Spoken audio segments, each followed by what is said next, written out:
Hi guys, கொஞ்ச நாளாக பார்த்தீங்கன்னா எங்கள் ஊரில் வந்து பூவோட ரேட் வந்து கொஞ்சம் குறைவாக இருக்குங்க. மல்லி முள்ளெல்லாம் பார்த்துக்கிட்டிங்கன்னா கொஞ்சம் குறைவாகவே கிடைக்குது. எங்கள் ஊரில் கோயிலெலாம் அதிகமாக இருக்கிறதால பூ மார்க்கெட் கூட பெருசாக இருக்குங்க. எப்போவுமே வந்து பூ வந்து சேல்ஸ் ஆகிட்டே இருக்கும். இங்கே எப்போவுமே வந்து வாங்கிட்டே இருப்பாங்க. மாலை கட்டுற கடையெல்லாம் நிறைய இருக்குது. அதனால வந்து பூ வந்து நிறையவே இங்கே சேல் ஆகிட்டே இருக்கும். அதனால மார்க்கெட்டும் ரொம்ப பெருசாக இருக்கும். இப்போல்லாம் வந்து பூ கட்டுறதுக்கு யாருக்குமே தெரியலங்க. அப்போல்லாம் வந்து கட்டி தான் இந்த மாதிரி வைப்பாங்க. இப்போ வந்து இங்கே கட்டியே சேல் பண்ணுறாங்க. முழமாக தான் சேல் பண்ணுறாங்க. அந்த மாதிரி வாங்கி வச்சுக்கிறாங்க. அது வந்து ரேட் கூட கொஞ்சம் அதிகம், பூ கூட குறைவாக இருக்கும்.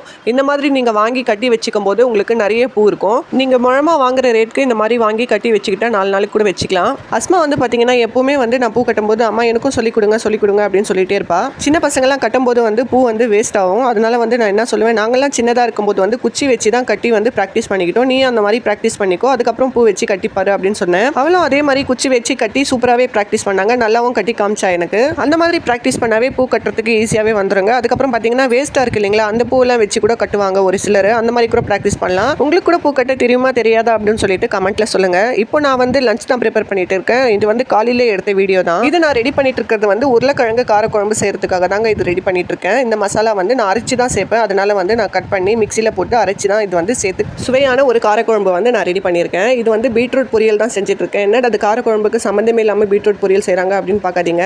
நாங்கள் வந்து இந்த மாதிரி காம்பினேஷன்லாம் சாப்பிடுவோம். அதனால தான் செஞ்சிருக்கேன். பீட்ரூட் சாப்பிட்டா நல்லது அப்படின்னு சொல்லுவாங்க. அதாவது பார்த்தீங்கன்னா பிளட் வந்து இன்க்ரீஸ் ஆகும் அப்படின்னு சொல்லுவாங்க. அதனால நான் அப்பப்போ செய்வேன். என் ஹஸ்பண்ட் சொல்வாரு பீட்ரூட்டை வந்து இன்னொரு பேர் கூட சொல்லலாம், ரத்த காய் அப்படின்னு சொல்லுவாங்க அப்படின்னு சொன்னாரு. ஆமாவா இல்லையான்னு சொல்லிட்டு கமெண்ட்ல சொல்லுங்க. தேங்க்யூ.